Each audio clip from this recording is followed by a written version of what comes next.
PM Modi के मन की बात के 120वें एपिसोड का प्रसारण। मुख्यमंत्री निवास में बीजेपी नेताओं ने सुनी मन की बात।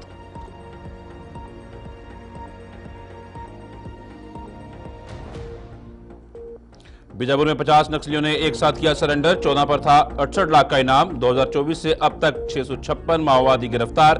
346 ने आत्मसमर्पण किया और 141 मुठभेड़ में मारे गए। चैत्र नवरात्रि की शुरुआत। मंदिरों में उमड़ा भक्तों का सैलाब। महामाया मंदिर में श्रद्धालुओं का लगा रहा तांता। नवरात्रि के पहले दिन मां शैलपुत्री की पूजा अर्चना की जाएगी। नमस्कार, छत्तीसगढ़ खास खबरें देखने आप सब। मैं हूं आपके साथ साहिल कीर्तनी। प्रधानमंत्री नरेंद्र मोदी के लोकप्रिय मासिक प्रसारण मन की बात की 120वें कड़ी मुख्यमंत्री निवास में केंद्रीय मंत्री मनोहर लाल खट्टर, विधानसभा अध्यक्ष डॉक्टर रमन सिंह, मुख्यमंत्री विष्णुदेव साय, भाजपा प्रदेश अध्यक्ष किरण सिंह देव, प्रदेश के वन मंत्री केदार कश्यप, विधायक पुरंदर मिश्रा, वरिष्ठ भाजपा नेता संतोष बाफना एवं शक्ति सुब्रबा बेटियों के साथ देश श्रवण किया। प्रधानमंत्री नरेंद्र मोदी ने अपने चर्चित मासिक प्रसारण मन की बात की 120वीं कड़ी में देशवासियों से संवाद किया। इस कार्यक्रम के दौरान उन्होंने प्रेरणादायक कहानियां, जल संरक्षण, खेलों में बढ़ती भागीदारी, योग और सतत विकास जैसे विषयों पर चर्चा की। कार्यक्रम की शुरुआत में पीएम मोदी ने कहा कि आज चैत्र मास के शुक्ल पक्ष की प्रतिपदा तिथि है, जिससे चैत्र नवरात्रि की शुरुआत हो रही है। इसी के साथ विक्रम संवत 2082 का शुभारंभ भी हो रहा है। उन्होंने सभी देशवासियों को नवरात्रि और नववर्ष की शुभकामनाएं दी।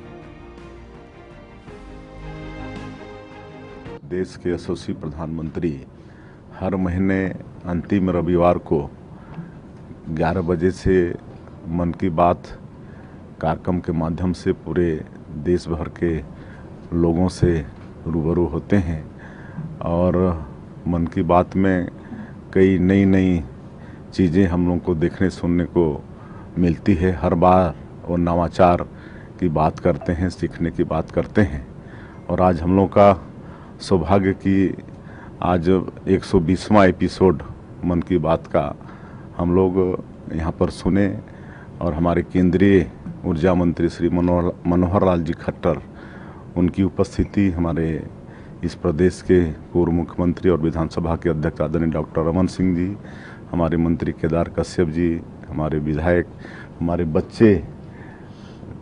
आज से नवरात्र भी शुरू हो रहा है तो नवरात्रि की भी पूरे प्रदेशवासियों को बहुत बहुत शुभकामनाएं और हमारी बेटियां शक्ति के स्वरूप हैं, उनको भी नमन है। और आज माननीय प्रधानमंत्री जी ने कई नई नई चीज़ों से हम लोग को अवगत कराया। अब गर्मी का दिन आ रहा है तो जल संरक्षण की बात, हम लोग जल संरक्षण के क्षेत्र में टॉप में हैं। हमारे जल संसाधन मंत्री भी हैं, हम लोग यहाँ पर टॉप में हैं जल संरक्षण की दिशा में। और कई चीज़ नया चीज़ बताए कि गर्मी का दिन है तो लोगों से आह्वान किए हैं कि छतों में मतलब पानी रखें, चिड़िया के लिए पानी रखें, उनके पीने के लिए पानी रखें और पैरा गेम उसके विषय में ही बताए हैं। और हर बार मन की बात। छत्तीसगढ़ के बीजापुर जिले में 50 नक्सलियों ने सरेंडर कर दिया। इनमें से 14 पर कुल 68 लाख रुपए का इनाम घोषित किया गया था। सीआरपीएफ की ओर से मिली जानकारी के अनुसार नक्सलियों ने छत्तीसगढ़ पुलिस और केंद्रीय रिजर्व पुलिस के वरिष्ठ अधिकारियों के सामने हथियार डाल दिए। समर्पण करने वालों में PLGA battalion number 1, company number 2 और 7 के सदस्य, ACM स्तर के 3 सदस्य, जनताना सरकार अध्यक्ष, KMS अध्यक्ष, CNM सदस्य, मिलिशिया कमांडर, डिप्टी कमांडर और अन्य माओवादी शामिल हैं। सरेंडर करने वाले 50 लोगों में से 6 पर 8-8 लाख रुपए का इनाम है, जबकि अन्य 3 पर 5-5 लाख रुपए का इनाम है। इसके अलावा 5 और नक्सलियों पर 1-1 लाख रुपए का इनाम का ऐलान किया गया है। बताया जा रहा है कि सरेंडर करने वाले नक्सलियों ने खोखली और अमानवीय माओवादी विचारधारा, प्रतिबंधित भारतीय कम्युनिस्ट पार्टी के वरिष्ठ कार्यकर्ताओं द्वारा आदिवासियों के शोषण और आंदोलन के अंदर पनप रहे मतभेदों का हवाला देते हुए आत्मसमर्पण किया है।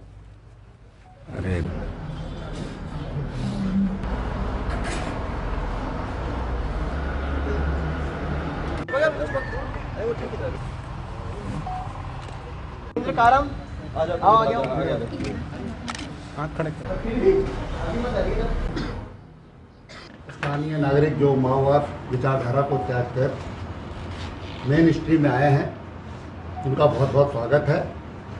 CRPF, Bijapur police DRG, cobra, STF लगातार एंटी नक्सल ऑपरेशन इन इलाकों में कर रही है और इन ऑपरेशन करने के कारण नक्सलों के मनोबल को तोड़ने में हम लोग सफल हुए हैं और उनकी गतिविधियों को अंकुश लगाने में हम लोग सफल हुए हैं। ये अभियान हमारा लगातार जारी रहेगा। जो ये 50 आज आत्मसमर्पण किए हैं, ये बहुत सकारात्मक कदम है और जो हम कैंप नए नए जगह खोल रहे हैं उससे स्थानीय जनता का सरकार के प्रति विश्वास बढ़ा है और जो स्थानीय प्रशासन विकास का कार्य कर रही है, सड़क है, स्वास्थ्य है, पानी है और शिक्षा है, इन पे जोर दे रही है और वो काम वहाँ चल रहे हैं। तो इनके कारण स्थानीय जनता सरकार के प्रति आ रही है और उनका जो माओवाद से मोह भंग हो रहा है। आपके माध्यम से फिर जैसा एसपी साहब ने बोला कि एक बार माओवादियों से अनुरोध है कि वो जो सरकार की आत्मसमर्पण की नीति है उसका लाभ उठाएं और जो भी इसमें पुनर्वास के चीज़ें हैं उसमें लाभ उठा करके अपना स्वरोजगार पाएं। तो ये जो कदम है ये बहुत सकारात्मक कदम है और बीजापुर में हम लोग शांति स्थापित करने में सफल होंगे। कलर कमांडर, इस प्रकार जितने भी जो इनके और अदर जो सपोर्टिंग रोल वाले जो ऑर्गेनाइजेशंस के सदस्य हैं उन्होंने भी सरेंडर किया है और टोटल 50 माओवादियों ने जिनके ऊपर 68 लाख का इनाम है सरेंडर किया है। इस सरेंडर में यहाँ की जितनी भी फोर्स जो एक्टिंग है, चाहे वो डीआरजी हो, बस्तर फाइटर हो, सीआरपीएफ, कोबरा, इसके अलावा एसटीएफ, सारे जो बटालियंस है, सारे फोर्सेस है, इनका ही महत्वपूर्ण योगदान है। पिछले दिनों में आपने देखा होगा कि पिछले एक साल 3 महीने में लगातार माओवादी जो एंटी नक्सल ऑपरेशंस में लगातार वृद्धि हुई है और जिस पर से बीजापुर जिले की अगर हम बात करें तो अभी तक पिछले साल से लगभग 656 माओवादियों को गिरफ्तार किया गया है। इसके अलावा 346 माओवादी अलग अलग मौके पर सरेंडर किए गए हैं और 141 माओवादी अभी तक न्यूट्रलाइज किए गए हैं। ये नक्सल विरोधी अभियान लगातार जारी रहेंगे और मेरी यही अपील है कि जो भी लोग अभी अंदर में जो काम कर रहे हैं, नक्सलवाद से जुड़े हुए हैं, वो तत्काल। चैत्र नवरात्रि की आज से विधिवत शुरुआत हो गई है। इन 9 दिनों तक भक्त मां दुर्गा के विभिन्न स्वरूपों की आराधना करेंगे। नवरात्रि के पहले दिन मां शैलपुत्री की पूजा अर्चना की जाती है। राजधानी रायपुर में भी मंदिरों में भक्तों की भारी भीड़ देखने को मिली। विशेष रूप से महामाया मंदिर में श्रद्धालुओं का तांता लगा रहा। सुबह से ही भक्त पूजा पाठ और मां के दर्शन के लिए उमड़ पड़े। श्रद्धालुओं ने उपवास रखकर मां की आराधना की और सुख समृद्धि की कामना की। मंदिरों में विशेष सजावट की गई और भव्य आरती के आयोजन हो रहे हैं। प्रशासन ने भी मंदिरों के आसपास सुरक्षा के कड़े इंतजाम किए हैं ताकि भक्तों को किसी प्रकार की परेशानी ना हो।